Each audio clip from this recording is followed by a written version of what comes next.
7:15. Good morning, everyone. Welcome back to Queen City News. Happening this morning, South Carolina lawmakers will meet to discuss a bill that would allow car manufacturers to sell directly to customers.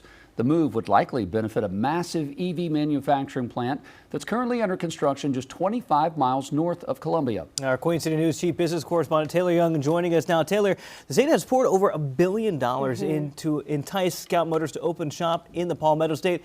But there's a catch with all of this. Yeah, a major catch. So as the law states right now, South Carolinians would not be able to purchase vehicles made at this plant within state lines. And executives of Scout Motors, and that's the company that we're talking about here, these executives knew of this legal holdup prior to breaking ground last year, but they've been hopeful all along that state lawmakers would kind of make legislative changes before they start selling these vehicles in 2027. And we want to show you exactly how big this plant in Blythewood would be, because calling it a massive is an understatement. The project, which officially broke ground last year, includes the $2 billion manufacturing facility that sits on about 1,600 acres of land. Scout Motor, which is a subsidiary of Volkswagen, is expected to employ 4,000 people and make around 200,000 electric vehicles every single year. Now, part of its lore is that it plans to allow customers to buy its vehicles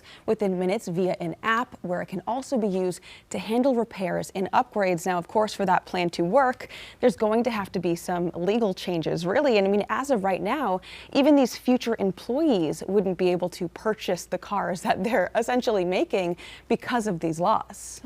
It seems a little bit quirky there. So the law prohibiting all of this is exactly what's going to be talked about in about 2 hours now. Yeah, starting at 9 o'clock. So South Carolina right now is one of about 24 states that does not allow car manufacturers to sell directly to consumers. And what this bipartisan bill would do is essentially tweak that. So it's called the South Carolina Consumer Freedom Act, and it would allow automakers that do not have a dealer franchise agreement, again, to sell directly to consumers.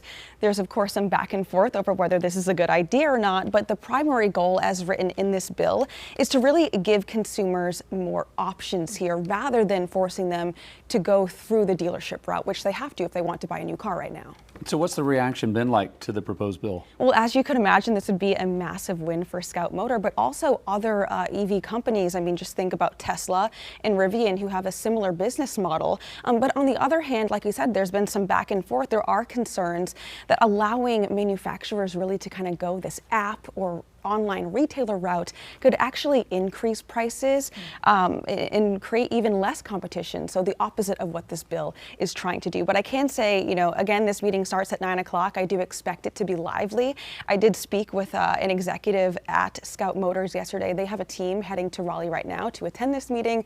We will absolutely be watching, because whatever happens at this meeting, I think, is going to have a major impact, whether it's for dealerships or for EV companies like Scout Motors. All right, it'll certainly be electric. Yeah. We know that. Wow.